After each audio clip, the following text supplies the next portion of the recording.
salati wa nusuki wa mahyaya wa mamati lillahi rabbil alamin. Rabbi shrah li sadri wa yassir li amri wahlul 'uqdatam min lisani yafqahu qawli. Kaum muslimin muslimat, pemirsa PKS TV yang dirahmati Allah Subhanahu wa taala, terutama untuk teman-teman yang tinggal di Kabupaten Bogor dan juga tentunya seluruh kaum muslimin yang mengikuti acara kajian i'tikaf online pada malam hari ini. Kita bersyukur kepada Allah atas seluruh anugerah yang tidak terhitung jumlahnya. Kita menyampaikan salawat dan salam kepada baginda Rasulullah SAW, suri tauladan kita. Pada malam hari ini, insya Allah kita akan bersama-sama untuk mengkaji bagaimana mujahadah dalam ketaatan dikaitkan dengan momentum 10 hari terakhir atau sepertiga bagian akhir dari rangkaian Ramadan 1441 Hijriah. Di dalam Al-Quran, Allah Subhanahu wa Ta'ala memberikan begitu banyak petunjuk kepada kita umat Islam. Al-Quran adalah kitabul hidayah. Kita bisa umpamakan ketika kita membeli barang-barang elektronik selalu dilengkapi dengan apa yang namanya guidebook atau buku petunjuk. Apa fungsinya? Supaya barang elektronik yang kita beli dapat digunakan dalam jangka waktu yang lama. Dia bisa lebih awet, dia tahan lama. Kapan itu bisa kita wujudkan? Ketika kita bisa mengikuti apa yang disarankan di dalam buku petunjuk itu. Nah, begitu juga dengan Al-Quran. Allah Subhanahu wa Ta'ala sudah menetapkan laqad khalaqnal insana fi ahsani taqwim. Manusia adalah makhluk yang terbaik, tapi hati-hati. Summa radadnahu asfala safilin. Jangan-jangan manusia yang awalnya paling mulia di muka bumi ini ketika kembali kepada Allah asfala safilin, menjadi makhluk yang paling hina saat kembali. Nah, Allah Subhanahu wa Ta'ala sudah menyiapkan kitabul hidayah Al-Quran. Nah, Al-Quran yang Allah turunkan punya beragam cara bagaimana pesan-pesan itu sampai kepada kita. Begitu banyak pesan yang Allah sampaikan melalui cerita atau kisah. Tapi ada model yang lain yang disebut dengan perumpamaan atau al-amsal, atau dalam bahasa kita disebut dengan metafor. Ada begitu banyak metafor bagaimana orang menggambarkan Ramadan sebagai bulan yang istimewa. Kemudian bagaimana sepertiga terakhir sebagai momen yang lebih istimewa lagi. Ada yang menyebut dengan metafor bahwa rangkaian ibadah dalam bulan Ramadan seperti lari maraton. Kita sudah berada pada beberapa ratus meter menjelang garis finish. Pasti semua pelari akan menggunakan seluruh energi dan potensinya. Dia tidak peduli, mungkin kakinya lecet, sepatunya mungkin ada yang rusak. Dia tidak peduli. Yang dia lihat adalah garis finish sudah ada di depan mata. Dia akan meningkatkan kecepatan lebih tinggi dan lebih maksimal lagi. Tapi ingat, setiap lomba lari maraton, sekian ribu orang bisa ikut, tapi yang sampai ke garis finish hanya sekian orang, bisa dihitung dengan jari. Hanya sedikit. Ada juga yang membuat metafor rangkaian Ramadan ibarat kompetisi sepak bola. Sekarang sudah masuk pada fase sistem gugur. Apakah perempat final, semifinal, bahkan final. Di mana setiap tim berusaha memaksimalkan. Jangan sampai ada sejengkal dari lapangan yang menjadi wilayah pertahanan yang tidak dalam kondisi pengawalan yang ketat. Semuanya begitu. Nah, kita dalam menempuh rangkaian perjalanan Ramadan juga seperti itu. Islam juga memiliki gambaran yang sama, memiliki persepsi yang sama. Di dalam hadis Nabi menyebutkan innamal a'malu bi khawatimih. Setiap rangkaian amal itu yang dinilai adalah khotamnya, di ujungnya, finishnya. Karena tadi semua orang bisa mulai, tapi yang bisa menyelesaikan satu rangkaian ibadah itu hanya sedikit orang. Kemudian di dalam Al-Quran Allah juga mengingatkan wa'bud rabbaka hatta ya'tiyakal yaqin. Beribadahlah kamu kepada Allah sampai datang saatnya kamu meninggal dunia, saatnya ajal menjemput. Artinya kita disuruh beribadah sampai momen-momen terakhir dari rangkaian perjalanan hidup yang kita punya. Jadi ada kesamaan antara bagaimana lomba lari maraton, bagaimana kompetisi sepak bola, dengan bagaimana Allah menilai rangkaian amaliyah kita di bulan yang mulia ini. Pemirsa PKS TV yang dirahmati Allah Subhanahu wa taala, ada satu rangkaian konsep yang menarik di dalam Islam. Bagaimana Islam menjadikan momen sepertiga terakhir itu menjadi momen yang paling istimewa. Pertama, dalam rangkaian kehidupan harian kita. Ada yang namanya sepertiga malam terakhir. Setiap malam ada sepertiga malam terakhir yang begitu istimewa. Disebutkan di dalam hadis riwayat Imam Bukhari dan Muslim bahwasanya Allah Subhanahu wa taala yanzil. Allah Subhanahu wa taala turun ke langit dunia. Kapan? Di sepertiga terakhir setiap malam. Di situ Allah memberikan kesempatan yang istimewa. Man yad'uni fa astajib lahu. Siapa yang bermunajat memohon kepadaku, aku akan kabulkan. Aku akan ijabah. Itu adanya di sepertiga malam terakhir. Man yas'aluni fa'utiyahu. Siapa yang meminta, berikan. Itu adanya di sepertiga malam terakhir. Setiap malam. Allah turun ke langit dunia. Kemudian man yastaghfiruni fa'aghfir lahu. Siapa yang minta ampun, memohon dihapuskannya atas segala kesalahan dan kehilafan, ada di sepertiga malam terakhir. Ketika dia minta ampun, aku akan ampuni. Itu sepertiga malam terakhir setiap malam. Kemudian dalam rangkaian Ramadan kita juga ada sepertiga terakhir yang begitu istimewa. Kalau Ramadan ini dibagi 3, 10 hari pertama itu sepertiga awal, kemudian 10 hari yang kedua 2/3. Nah sekarang ini kita ada di bagian sepertiga terakhir dalam rangkaian bulan Ramadan, dan Nabi sudah sebutkan di dalam hadis riwayat Imam Bukhari, taharau lailatul qadri fil ashril awakhir min Ramadan.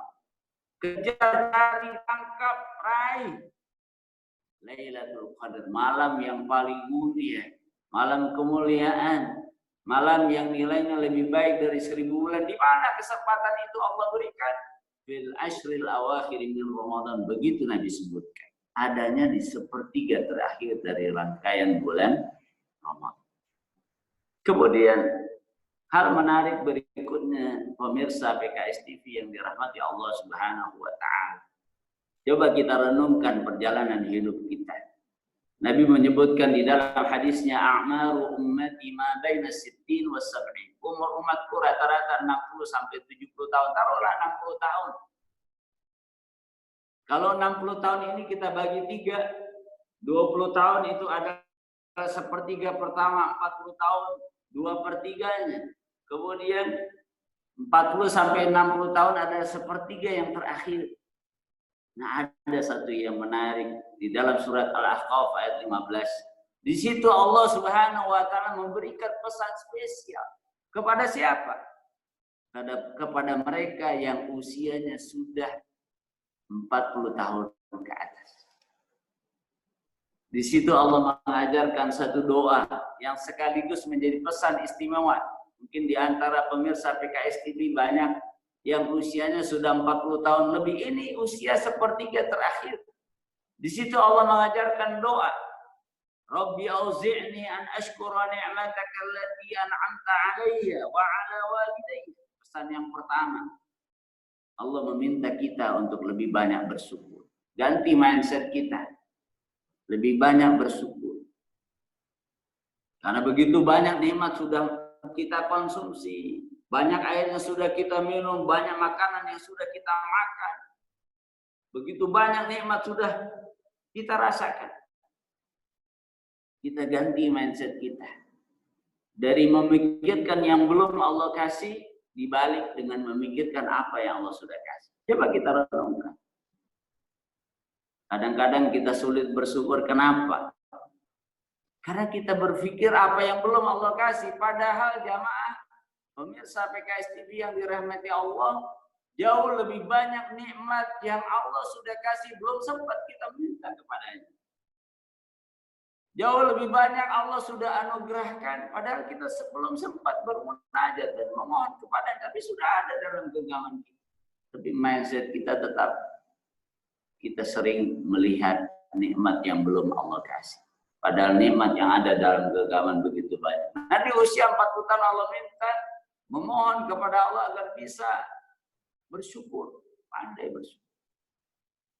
Usia 40 tahun Allah pesankan lebih banyak bersyukur. Karena bersyukur membuat hidup kita lebih tenang. Hati kita lebih nyaman. Kehidupan kita lebih damai. Seterusnya. Ada begitu banyak penyakit psikis bisa disembuhkan karena kemampuan untuk bisa mensyukuri apa yang sudah Allah berikan. Kemudian setelah itu apa yang Allah minta di usia sepertiga terakhir?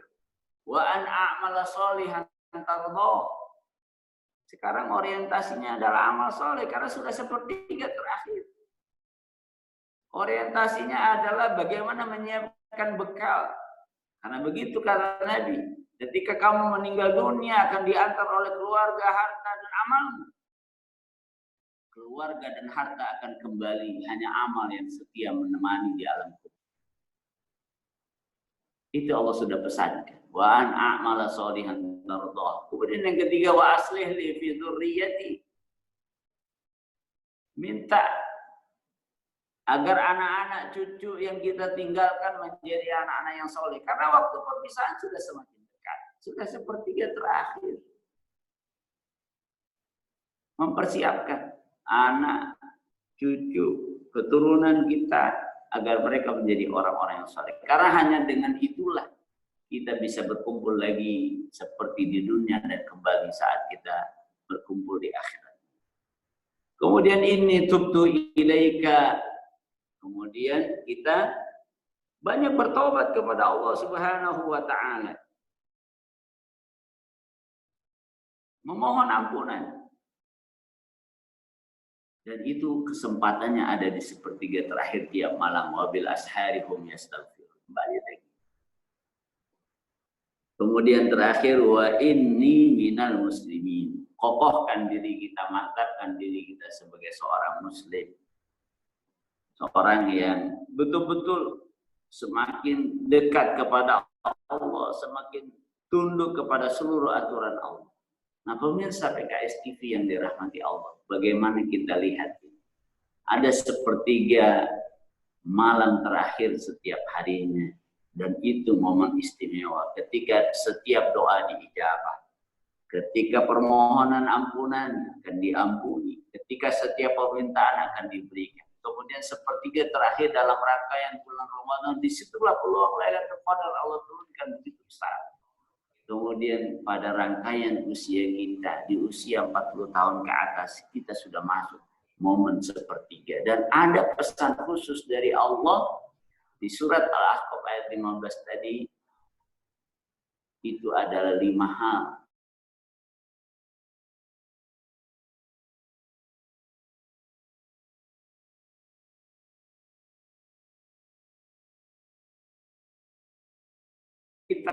Kita berada di sepertiga malam terakhir, kemudian kita berada di sepertiga terakhir bulan Ramadan, kemudian ternyata usia kita juga sudah lebih dari 40 tahun. Itulah momen-momen yang istimewa. Momen-momen yang berharga. Momen-momen di mana kita akan mendapatkan sesuatu yang luar biasa ketika kita bisa menangkap itu. Nah, kemudian what to do, apa yang mesti kita lakukan? Ada kesempatan. Apakah dia dengan sendirinya kemudian menjadi bagian dari diri kita? Atau ada memang sesuatu yang harus kita lakukan? Nah, disinilah pentingnya mujahadah dalam ketaatan. Kesempatan itu baru bernilai ketika kita melakukan sesuatu untuk menyambut kesempatan emas yang Allah berikan. Di dalam hadis riwayat Imam Tirmizi, Nabi SAW mengingatkan, man khafa adlaja. Siapa yang khawatir tidak mendapatkan apa yang Allah janjikan, dia khawatir tidak mendapatkan ampunan di bulan Ramadan, dia khawatir tidak mendapatkan ridho Allah, tidak mendapatkan surga, padahal itulah yang diminta. Apa yang Nabi katakan? Adlaja, dia akan bersungguh-sungguh. Orang yang takut tidak mendapatkan sesuatu, dia khawatir tidak mendapatkan apa yang menjadi targetnya, maka dia akan bersungguh-sungguh. Ada kesungguhan. Ketika yang lain tidur, dia bangun. Ketika yang lain asik dengan selimutnya, dia memilih melepas selimut itu, kemudian mendekat kepada Allah Subhanahu wa Ta'ala di 10 hari terakhir. Kemudian lanjutan dari hadis tadi, waman adlaja balaghal manzil. Siapa yang bersungguh-sungguh, dia bermujahadah, dia mengeluarkan seluruh energi dan potensinya, dia manfaatkan kesempatan ini dengan sebaik-baiknya, kata Nabi, balaghal manzil. Dia akan mencapai apa yang diharapkan. Dia akan mendapatkan apa yang sudah dijanjikan. Kemudian di akhir hadis itu Allah mengingatkan, ala inna sil'atallahi ghaliyah.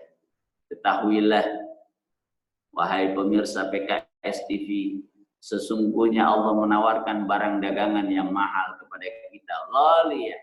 Barang dagangan yang Allah tawarkan bukan barang dagangan murah, barang dagangan yang mahal harganya.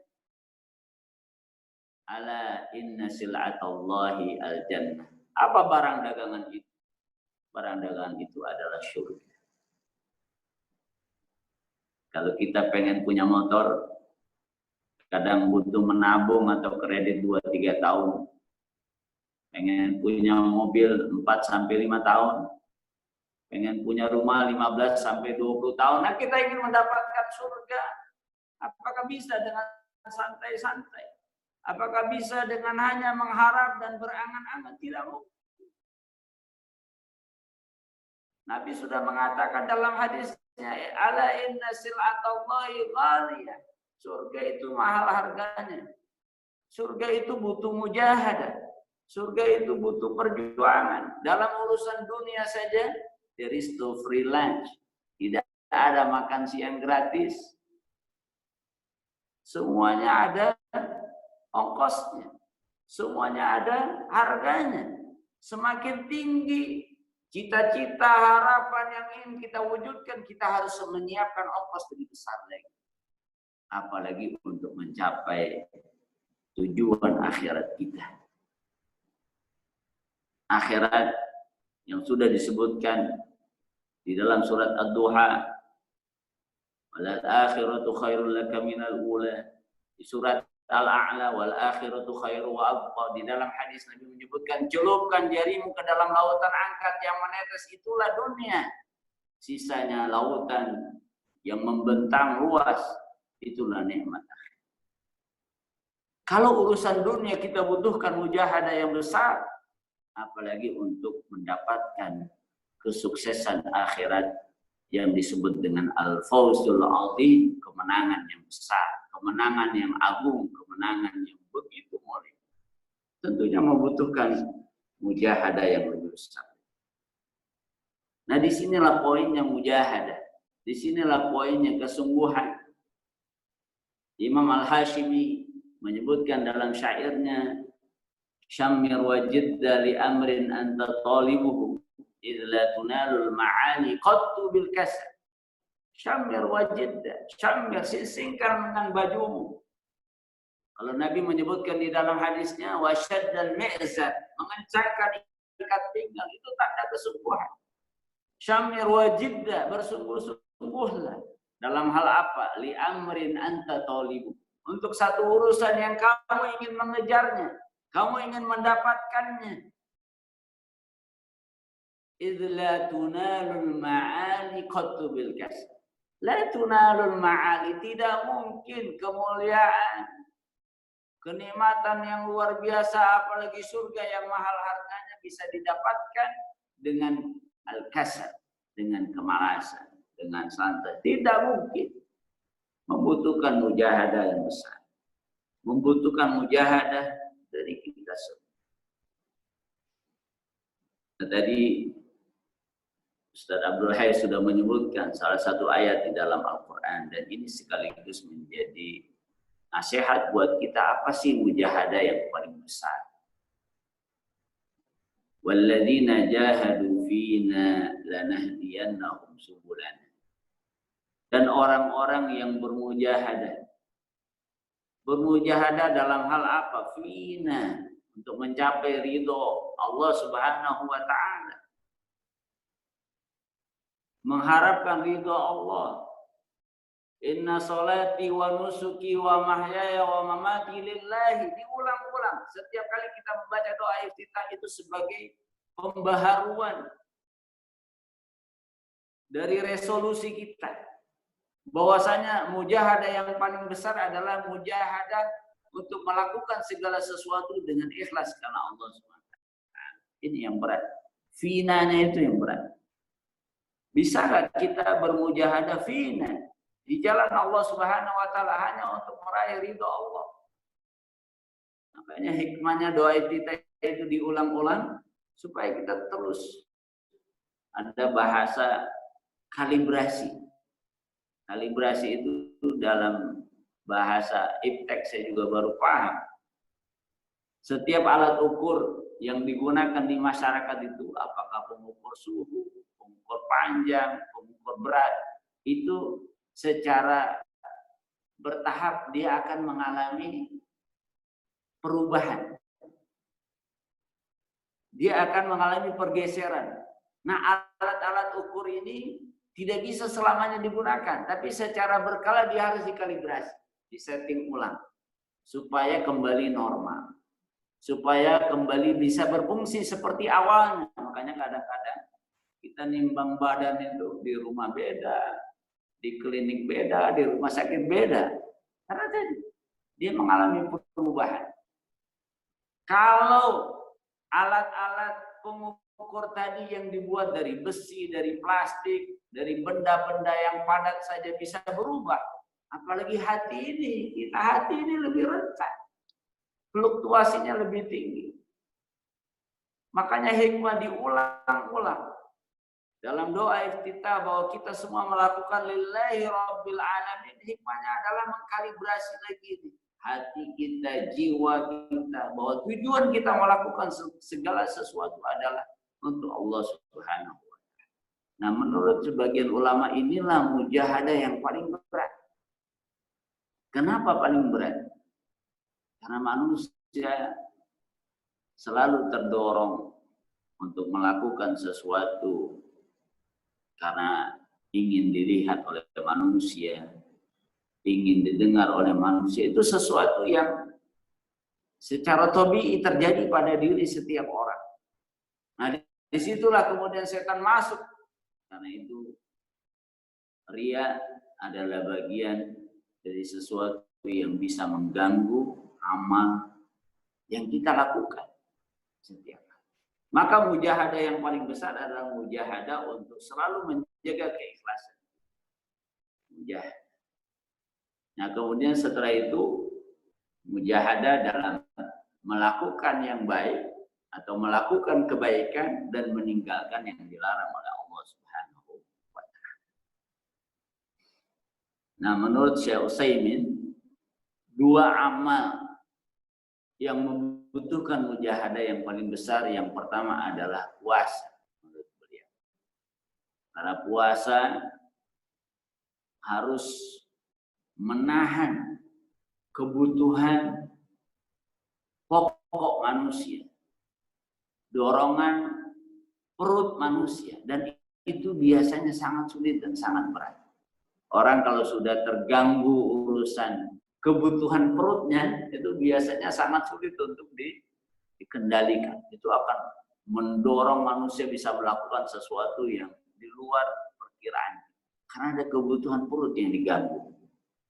Maka ketika orang melakukan ibadah puasa ini, ada sebuah mujahadah amal yang sangat luar biasa.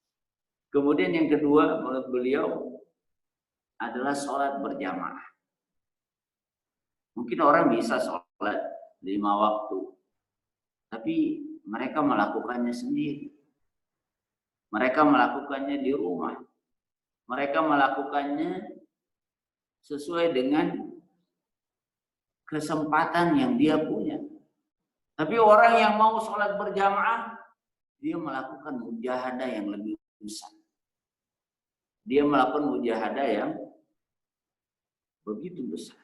Nah, di sini memerlukan mujahadah, kesungguhan. Kalau manusia tahu bagaimana kemuliaan yang Allah berikan bagi mereka yang menjaga sholat jamaah, maka dia akan datang ke masjid itu walaupun dengan cara yang sulit. Bahkan pernah ada seorang sahabat ngeluh kepada Nabi karena dia tinggalnya jauh dari masjid, kemudian dia ingin pindah cari masjid yang lebih dekat. Kata Nabi setelah dijelaskan bagaimana setiap langkah dari rumah menuju masjid dia menaikkan derajat, menghapuskan dosa, ya sahabat itu, kalau begitu saya nggak jadi dan pindah. Luar biasa. Kemudian yang terakhir pada kesempatan ini saya ingin menyampaikan apa kiat yang bisa kita lakukan, langkah-langkah yang bisa kita lakukan agar mujahadah yang kita lakukan ini terasa lebih mudah dan lebih ringan. Kiat yang pertama adalah lakukanlah mujahadah dalam beramal soleh sebagai bentuk syukur kita kepada Allah. Meniru apa yang dilakukan oleh Nabi Daud dalam surat Saba ayat 13, ya'malu ala Daud syukra. Wahai keluarga Nabi Daud, beramalah kamu sebagai bentuk syukur kepada Allah Subhanahu wa taala. Coba kita analogikan sedikit. Bersedekah 1 juta berat enggak? Oh, berat. 100.000 juga berat. Tapi ketika kita diminta bersedekah 1 juta, yang minta ini adalah orang yang pernah memberangkatkan kita melaksanakan ibadah haji secara gratis. Apa respon kita? Kita akan mengatakan jangankan 1 juta, 2 juta pun siap. Kenapa? Karena ketika kita hendak melakukan amal soleh itu, yang terbayang adalah saya ingin mensyukuri bahwa dia sudah memberikan lebih banyak daripada apa yang harus saya keluarkan. Dia sudah memberikan uang 50 juta, sementara saya hanya mengeluarkan 1 juta. Tidak besar. Sama dengan ibadah kita. Mengeluarkan zakat 2,5%. Mungkin berat kalau kita lihat angka 2,5%-nya. Tapi ketika kita melihat 97,5%, silahkan kamu makan, hanya 2,5% yang Allah minta. Maka itu akan menjadi sangat ringan. Nah, dalam kesempatan ini pemirsa PKS TV yang dirahmati Allah, coba sebelum kita melakukan satu amal soleh, kita renungkan kembali rangkaian nikmat yang Allah sudah kasih kepada kita pada hari-hari ini. Itu akan terasa mudah dan ringan.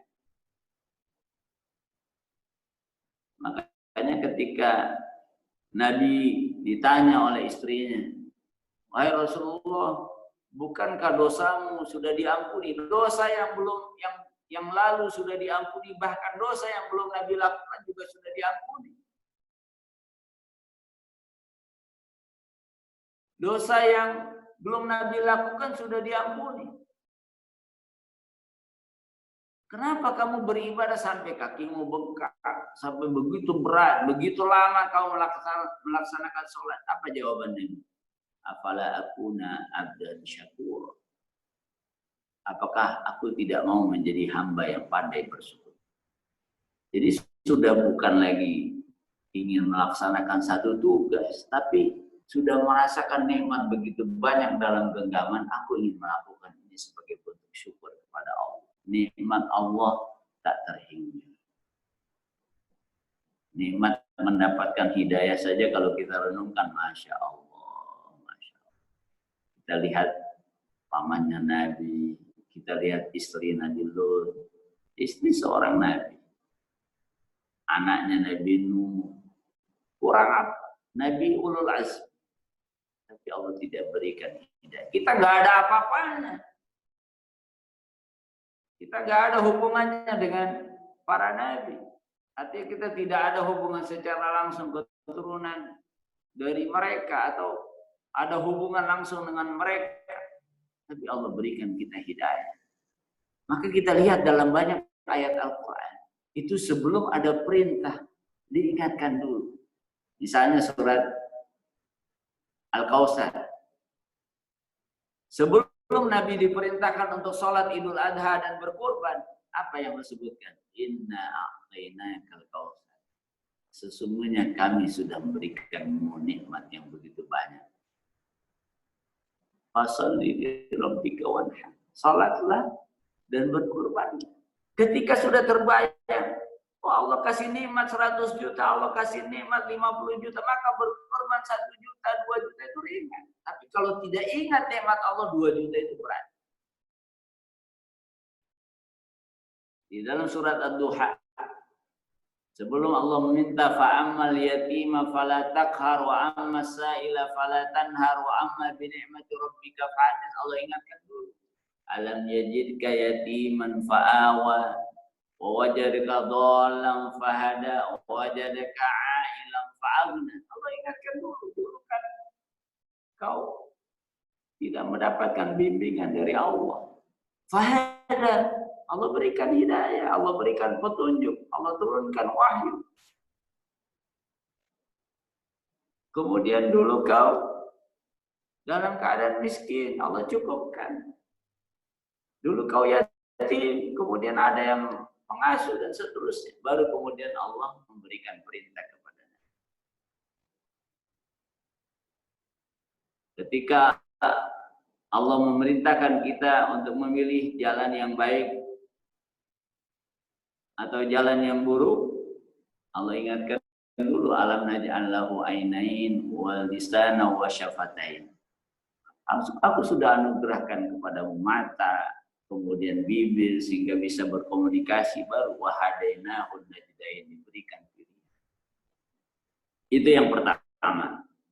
Beramallah sebagai bentuk syukur kita kepada Allah. Ingat dulu nikmat Allah yang sudah dikasih, maka apa yang kita lakukan ringan. Seperti kita diminta uang 1 juta oleh orang yang sangat berjasa kepada kita. Kalau orang saja begitu, apalagi Allah Subhanahu wa ta'ala. Kemudian yang kedua, miliki persepsi seperti yang Allah gambarkan dalam surat Fussilat ayat 46. Man 'amila sholihan falinafsihi wa man asa'a fa'alaiha. Siapa yang melakukan kebaikan, sesungguhnya dia sedang melakukan kebaikan untuk dirinya sendiri. Dan kadang-kadang kita ini mikir berinfak itu yang untung orang, kita yang rugi. Nah begitu. Pemirsa PKS TV yang dirahmati Allah Subhanahu wa taala. Kita kadang-kadang ketika ingin memberi uang kepada orang lain 100.000 misalnya, seolah-olah kita rugi 100.000, dia untung 100.000. Padahal tidak.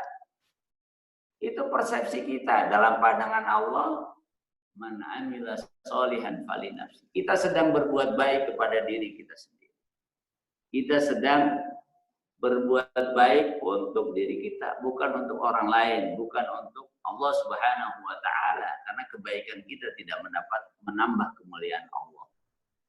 Kemudian yang terakhir, ketika kita ingin mujahadah dalam beramal soleh ini menjadi lebih ringan, apa yang harus kita lakukan?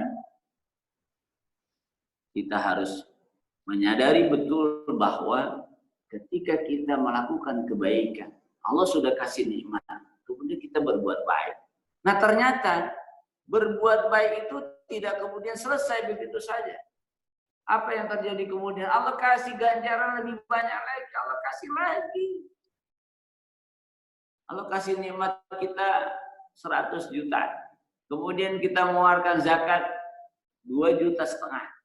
Padahal itu juga 2,5 juta dari rezeki yang Allah berikan kepada kita. Tapi tidak berhenti di situ. 2,5 juta yang kita keluarkan zakatnya, Allah kasih lagi ganjaran yang lebih besar.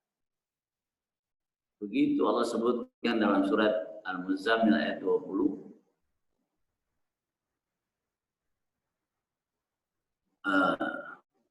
Tajiduhu indallahi huwa khairan wa a'zama ajra.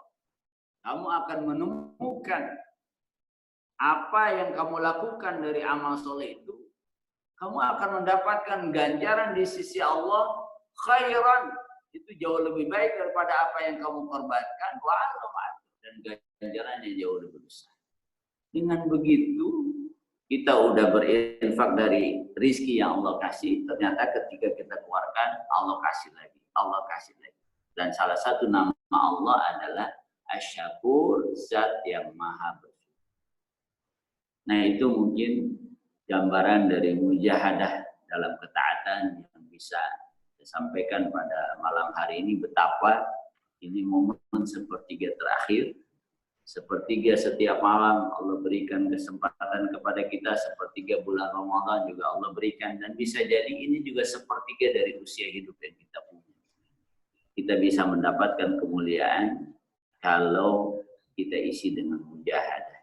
Mujahadah dalam ibadah puasa, mujahadah dalam sholat berjamaah, kemudian yang paling tinggi adalah mujahadah untuk ikhlas melakukan semua karena Allah Subhanahu wa taala, seperti yang kita ulang-ulang dalam doa iftitah kita, inna sholati wa nusuki wa mahyaya wa mamati lillahi rabbil alamin. Kemudian 3 kiat supaya mujahadah kita terasa lebih ringan.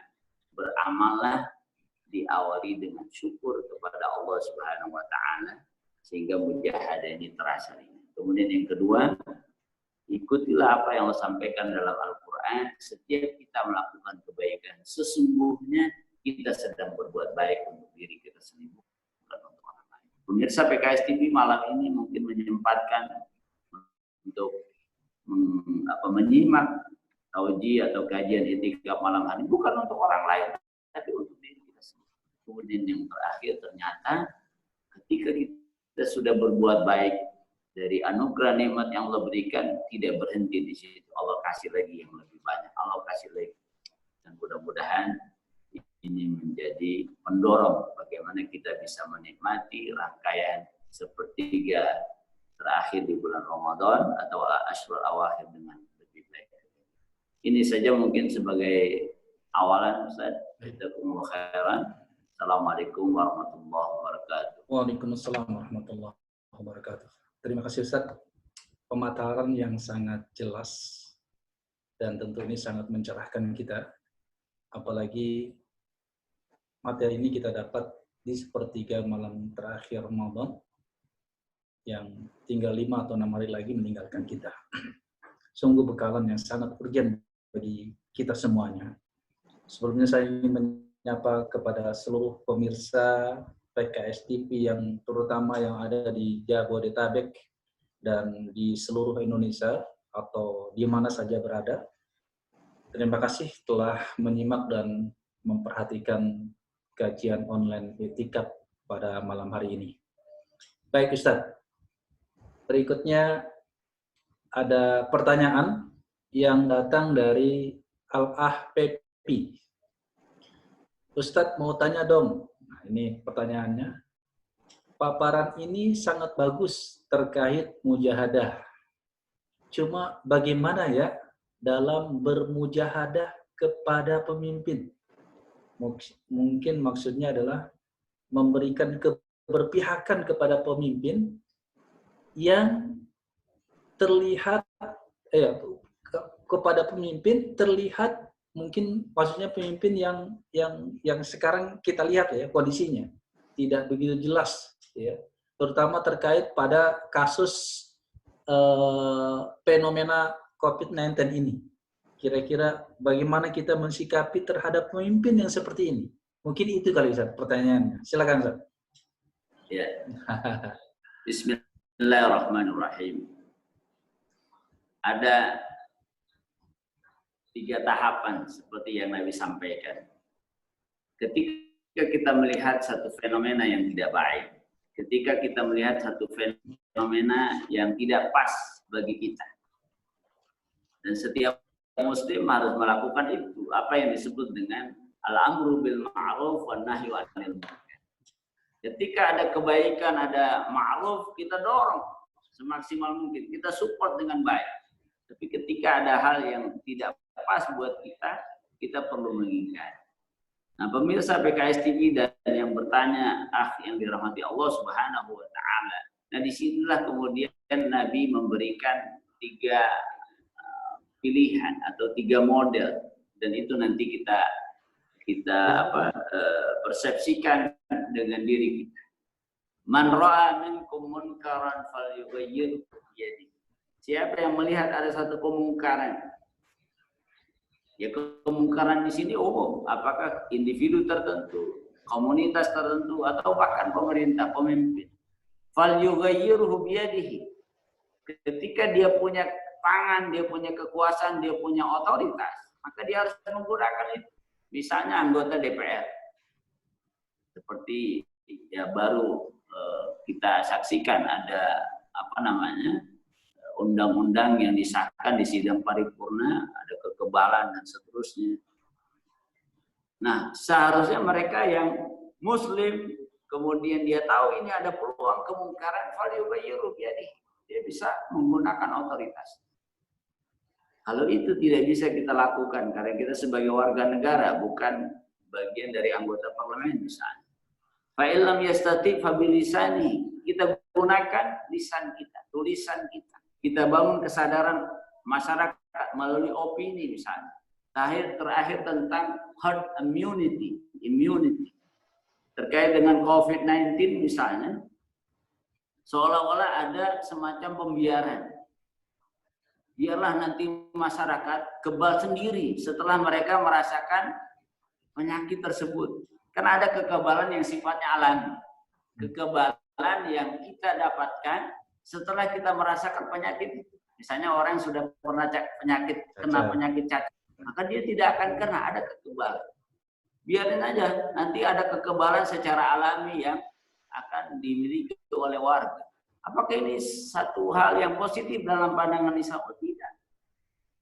Islam tetap mengharuskan kita melakukan mujahadah yang besar untuk melindungi nyawa, hifzun nafs. Tidak bisa ditolerir. Bahkan sesuatu yang haram bisa menjadi halal untuk hifzun nafs. Itu perlindungan Islam. Bukan berarti dibiarkan begitu saja kemudian akhirnya masyarakat yang bisa bertahanlah. Kemudian yang tidak mampu bertahan meninggal dunia. Nah, ini perlu kita sampaikan. Tidak bisa herd immunity dilakukan untuk Indonesia. Kemudian kalau itu tidak bisa kita lakukan, fa illam yastati fa biqalbihi, maka dengan hati. Kita tidak membenarkan apa yang menjadi kebijakan. Nah, ini yang harus kita lakukan. Kita tahu posisi kita masing-masing, maka ini tidak bisa dilakukan oleh satu pihak tertentu. Oleh semuanya yang punya keragaman kemampuan tadi. Yang punya otoritas lakukan, RT RW lakukan, lurah lakukan, camat lakukan. Kemudian anggota DPR lakukan. Lalu yang lain hanya bisa melalui tulisan, silakan. Sekarang ada media sosial yang punya kekuatan tersendiri. Bisa dibuat viral. Kemarin ada ungkapan Indonesia terserah gitu. Tidak bisa begitu. Tidak boleh. Tidak boleh ada pembiaran. Harus ada usaha yang maksimal. Nah, kalau itu tidak bisa, nah, sebagian orang memang tidak mampu melakukan itu, paling tidak hatinya. Jangan sampai ada kemungkaran kemudian dia dukung. Ini yang tidak boleh dilakukan. Saya kira langkah-langkah itu bisa kita gunakan sesuai dengan kapasitas kita dan semuanya bisa berkolaborasi untuk melakukan hal yang sama. Allah a'lam bishawab. Baik Ustaz, terima kasih. Sangat jelas jawabannya. Pertanyaan berikutnya adalah dari Ustaz Laksmito Abdul Hamid. Ustaz, bolehkah kita bermujahadah dengan cara bersedekah tetapi mengharapkan ganjaran dari Allah? Misalnya kita berharap agar kita memperoleh kemenangan, ya, kemenangan dakwah dalam perjuangan. Kira-kira dibenarkan tidak? Ya, beramal tetapi mengharapkan balasan dunia dalam tanda kutip. Silakan Ustaz. Ya, bismillahirrahmanirrahim. Kalau kita lihat dalam Allah Subhanahu wa taala merayu, mengajak manusia untuk melakukan satu ketaatan, ini banyak modelnya. Ada yang pendekatannya ekonomi. Misalnya disebutkan siapa yang tilawah, sholat, kemudian berinfak, itu seperti orang berniaga tijaratan lan tabur. Perdagangan yang tidak akan rugi. Karena kan orang-orang yang prinsip ekonominya kuat itu dia tidak mudah. Saya mengumpulkan uang sulit, kenapa saya mengeluarkan begitu mudah? Nah, perlu dia dekati dengan pendekatan seperti itu. Ketika kamu berinfak, sesungguhnya kamu sedang melakukan perniagaan yang pasti untung. Sementara perniagaan yang mereka alami kadang-kadang untung, kadang-kadang rugi. Nah, kemudian ketika kita berbicara tentang infak, di juz 3 dijelaskan, masalul ladzina yunfikuna amwalahum fi sabilillah kamathali habbah. Satu biji, kemudian ada 7 tangkai, setiap tangkai ada 700 kali lipat.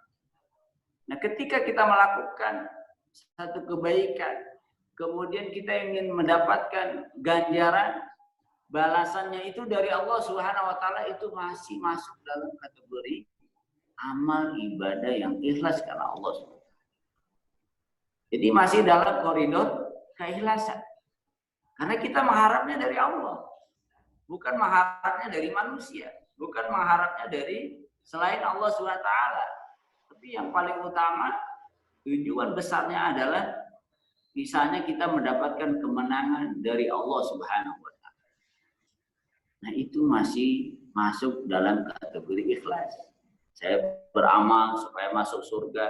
Saya beramal di 10 hari terakhir supaya dapat Lailatul Qadar. Lailatul Qadar nilainya lebih baik dari 1000 bulan. Itu semuanya masuk dalam kategori ikhlas. Tapi yang tidak boleh berinfak itu dalam etikanya disebutkan di rangkaian ayat tentang infak. Ya ayyuhalladzina amanu la tubtilu shadaqatikum bil manni wal adha. Itu yang tidak boleh. Wahai orang-orang yang beriman, janganlah kamu membatalkan pahala infakmu dengan apa? Bil manni, dengan mengungkit-ungkit. Nah, itu yang nggak boleh. Kita berharap silakan kepada Allah, tapi mungkin-mungkin jangan. Itu bisa menggagalkan pahala atau amal sedekah kita. Kemudian wal adza, menyakiti. Jadi sambil ngasih sambil menyakiti.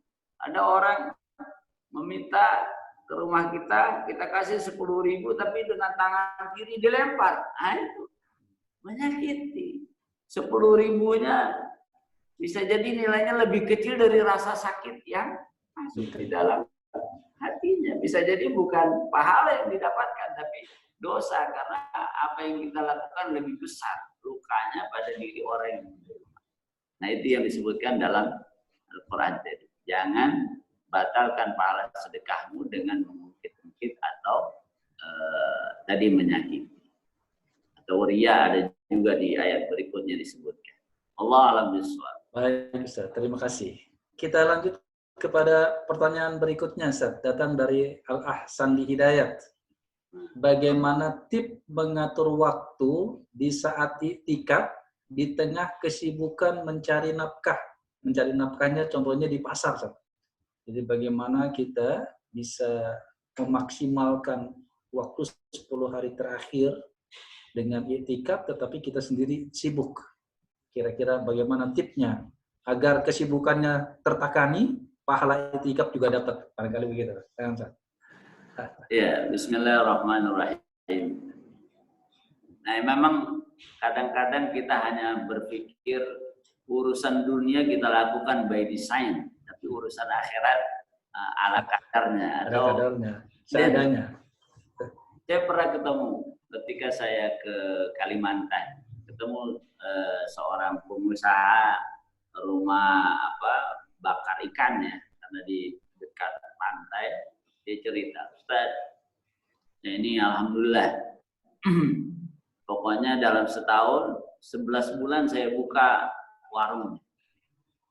Tapi saya mohonnya kepada Allah, ya Allah, saya bekerja 11 bulan, berikan saya rezeki 12 bulan. Kenapa? Karena 1 bulan Ramadan itu saya akan libur. Dan saya ingin fokus untuk ibadah selama bulan Ramadan. Nah, terus dia cerita, setelah itu Ustaz, ternyata betul-betul itu rezeki 11 bulan itu melimpah gitu. Dan sudah cukup untuk membiayai perjalanan hidup 1 tahun bahkan lebih. Waktu itu dia baru selesai berangkat haji, kita silaturahim ke rumah. Dia cerita keberkahannya begitu banget. Jadi memang mesti by design. Kalau memang tidak mungkin itu kita lakukan full, misalnya kita hentikan selama 1 bulan tidak mungkin, oke 10 hari terakhir bisa enggak? Nah, saya pernah ketemu ketika saya mengisi kajian iktikaf di Al-Hikmah. Itu ada cerita pemilik apotik. Tadinya dia punya istri bekerja sebagai apoteker. Itu dia coba merintis usaha. Sama doanya juga begitu. Ya Allah, pokoknya saya ingin buka ini hanya 11 bulan. Tapi rezekinya mudah-mudahan cukup. 1 bulan Ramadan dia libur. Itu bersama keluarganya di iktikaf. Nah, ternyata Allah berikan ganjaran atau anugerah yang luar biasa. Nah, ketika itu tidak bisa kita lakukan secara sempurna, ada dalam kaidah fikih, mala yudraku kulluhu la yudraku kulluhu. Kalau memang kita tidak bisa lakukan 1 bulan 10 hari, nggak bisa 10 hari berturut-turut sesuai dengan waktu yang kita punya. Misalnya hanya bisa malam hari. Setiap malam di 10 hari terakhir ini jangan sampai ada malam yang kita tinggalkan. Kita sempatkan untuk berada di masjid, tilawah Al-Quran, kita hidupkan malam. Ya insya Allah ketika memang mencari nafkah itu tidak bisa kita tinggalkan sepenuhnya, kita yakin itu bagian dari ibadah kepada Allah Subhanahu wa Ta'ala. Kemudian iktikaf kita betul-betul kita maksimalkan dari waktu di luar waktu kerja kita secara maksimal. Bisa jadi malam-malam kita sudah malam-malam di mana kita berada di masjid, dan memang Lailatul Qadar itu ya datangnya malam hari kan. Nah, malam hari yang kita optimalkan. Jadi malam hari kita hidupkan, karena begitu Nabi sampaikan di dalam hadisnya, kalau sudah masuk 10 hari terakhir, ahya lailan, Nabi menghidupkan malam. Jadi malamnya memang disemarakan dengan tilawah Al-Quran, dengan istighfar, dengan sholat, seterusnya. Jadi tetap ada kesempatan, jangan sampai tidak sama sekali.